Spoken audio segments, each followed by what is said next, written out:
Welcome. आज की lecture में यूनिफॉर्मली रोटेटिंग फ्रेम के बारे में डिस्कस करेंगे।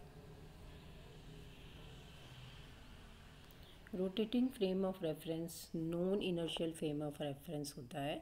आइए इस बारे में स्टडी करें। हमने एस और एस डैश दो Cartesian frame of reference consider करे हैं जिनके ओरिजिन और जेड एक्सिस म्यूचुअली कोइंसाइड कर रहे हैं। Let this frame is moving with uniform angular velocity omega about the z-axis. Initially t बराबर 0, the axes of both the frame are coincide and hence at time t, x dash y dash axis of s dash frame will rotate by angles omega t with respect to x and y respectively of the frame S. Let the coordinate of the P in frame S is x, y, z and in S dash frame is x dash, y dash, z dash. ठीक है, we are going to establish the relationship between the two coordinates. ये देखिए आपके पास P point है जिसकी S frame में coordinate x, y, z है और S डैश फ्रेम में coordinate x dash, y dash, z dash है। हमें इनको रिलेट करना है। हम इस आर्टिकल को फिक्स रोटेशन के फॉर्म में पढ़ चुके हैं और रोटेशन की बात भी मैंने की थी, तो उन्हीं फॉर्मूले को हम यूज़ कर रहे हैं। एक्स डैश जो है वो sum of the component of x y z along O x axis होता है, यानी एक्स कॉज ओमेगा टी। हमने इसे कंपोनेंट फॉर्म में 3D में इस तरह से लिखा था, एक्स डैश बराबर x cos x dash o x. X dash o x आप यहाँ देख रहे हैं ओमेगा टी के बराबर है, plus y cos x dash o y, x dash o y pi by 2 minus omega t के बराबर है, plus z cos pi by 2 x dash o z pi by 2 angle के बराबर है। तो इस तरह से हमने इसे एक्स डैश को एक्स वाई कोऑर्डिनेट के साथ रिलेट करा। एक्स डैश बराबर x cos omega t plus y sine omega t. इसी वे में वाई डैश कंपोनेंट को भी आप रिलेट कर लीजिए, तो वाई डैश बराबर minus x sine omega t plus y cos omega t के बराबर है। आप डायरेक्ट भी थीटा वाले फॉर्मूले से ओमेगा टी सब्स्टिट्यूट करके ये दोनों रिलेशन लिख सकते हैं और वो हमने पहले ये आर्टिकल कर भी लिया था। जेड डैश बराबर sum of component x y z along the O z x O z dash axis. Z बराबर x cos pi by 2 plus y cos pi by 2 plus z. यहाँ पी प्रिंटिंग मिस्टेक है, इसे pi कर लीजिए। तो z dash बराबर z के। यूनिफॉर्म रोटेटिंग फ्रेम के लिए x dash x cos omega t plus y sine omega t के बराबर है, y डैश बराबर minus x sine omega t plus y cos omega t के बराबर है और z डैश z के बराबर है। इक्वेशन 48 के द्वारा हम इनके कोऑर्डिनेट्स को रिलेट कर सकते हैं। इसका इन्वर्स ट्रांसफॉर्मेशन भी पॉसिबल है। इन्वर्स ट्रांसफॉर्मेशन के लिए आपको x डैश को x से रिप्लेस करना है, तो x बराबर x dash cos omega t minus y sine omega t के बराबर होगा। y बराबर x dash sine omega t plus y dash cos omega t के बराबर होगा और z बराबर z डैश के होगा। इक्वेशन 49 के द्वारा इसे इन्वर्स ट्रांसफॉर्मेशन के रूप में भी रिलेट किया जा सकता है। If frame S is inertial frame and no force is acting on the particle P, then what happen? D square x by dt square is 0, d square y by dt square is 0, d square z by dt square is 0. But differentiating equation 1.48 with respect to t के with respect इसे differentiate कर लीजिए 48 equation को, तो d x by d t बराबर minus omega x sine omega t plus omega y cos omega t d x by d t cos omega t d y by d t sine omega t के बराबर है। ये बराबर है omega y dash बराबर आपके पास equation इससे relate है, तो इसकी जो अपने पास दो टर्म है वो जुड़कर वाई डैश बन रही है, तो omega y dash d x by d t cos omega t d y by d t sine omega t के बराबर है d x dash by d T.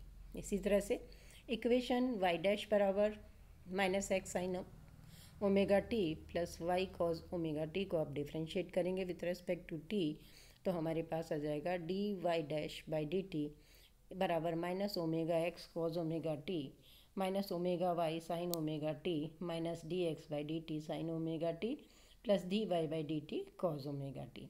Starting की दो term minus omega x dash के बराबर बन रही है, minus d x by d t sine omega t plus d y by d t cos omega t को हमने एज सच लिखा है।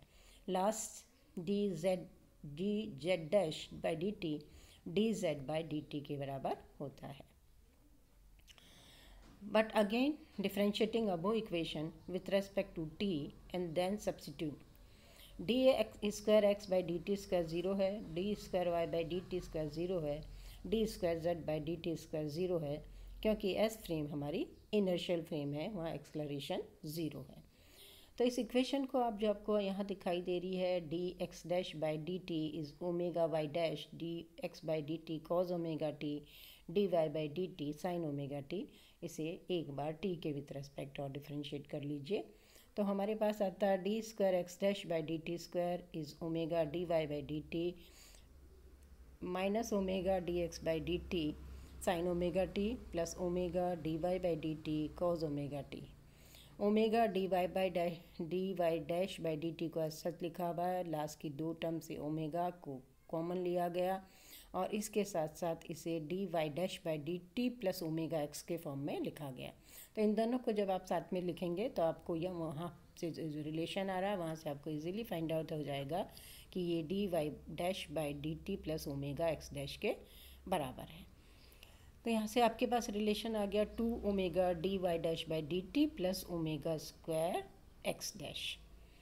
इसी तरह से डी स्क्वायर वाई डैश को डी टी स्क्वायर के साथ रिलेट कर लीजिए, रिलेशन आ रहा है minus 2 omega d x dash by d t plus omega square y dash. यहाँ से आप देख रहे हैं कि d square y dash by d t square जो है आपके पास 0 के बराबर है, d square Z dash by d t square D square Z by d t square ये 0 के बराबर है, क्योंकि D square Z by d t square 0 के बराबर है क्योंकि एस फ्रेम स्टेशनरी फ्रेम है। तो यहाँ पर आपको डबल डिफ्रेंशिएट करने के बाद में दोनों टर्म बराबर मिलेगी और दोनों टर्म 0 के बराबर भी है। It is clear from the above equation that since the value of d square x dash d t square and d square y by d t square are non zero. आपने देखा इनकी term 0 के बराबर नहीं आ रही है, एक दूसरे के एक्सेलरेशन बराबर नहीं आ रहे हैं। Hence a particle on which no force is acting acceleration is 0 in frame S appear to have accelerated in frame S dash. क्या देखा, एस फ्रेम के अंदर आपके पास एक्सेलरेशन नहीं है लेकिन एस डैश में आपको एक्सेलरेशन दिखाई देता है। The frame S dash is non inertial frame. आज का हमारा ऑब्जेक्ट भी यही था कि हम यूनिफॉर्मली रोटेटिंग फ्रेम को नॉन इनर्शियल फ्रेम प्रूव करना चाह रहे थे, तो वो हमारा आर्टिकल कंप्लीट हुआ। It appears that apparent force fictitious force act on the particle in rotating frame S dash। H dash frame के अंदर fictitious force अपीयर होता है in expression of d square x dash by dt square d square y dash by dt square। the first term is known as Coriolis acceleration and the second term is known as centrifugal acceleration। we will discuss it in next topic article। देख लीजिए ये term आपके पास 0 के बराबर नहीं है। First term जो है इसके अंदर कहला रही है कोरियोलिस एक्सेलरेशन और दूसरी जो टर्म है वो आपके पास सेंट्रीफ्यूगल एक्सेलरेशन कहलाती है। Example of rotating frame. जब हम रोटेटिंग फ्रेम की बात कर रहे हैं तो हम प्रैक्टिकल एग्जांपल भी देखते हैं। हमने एक बकेट ली जो कि हाफ फिल्ड है पानी से। The surface of the water will be appear to be plane to stationary observer S. Stationary observer S उस पानी के सरफेस को प्लेन महसूस करेगा, प्लेन देखता है with respect to bucket in inertial frame. Now the water is rotate by dipping the hand inside the bucket. Then the water surface will be appear to be parabolic to the same observer S because the water filled in bucket is in rotating motion with respect to observer, hence it is acted upon by a centrifugal force। धन्यवाद।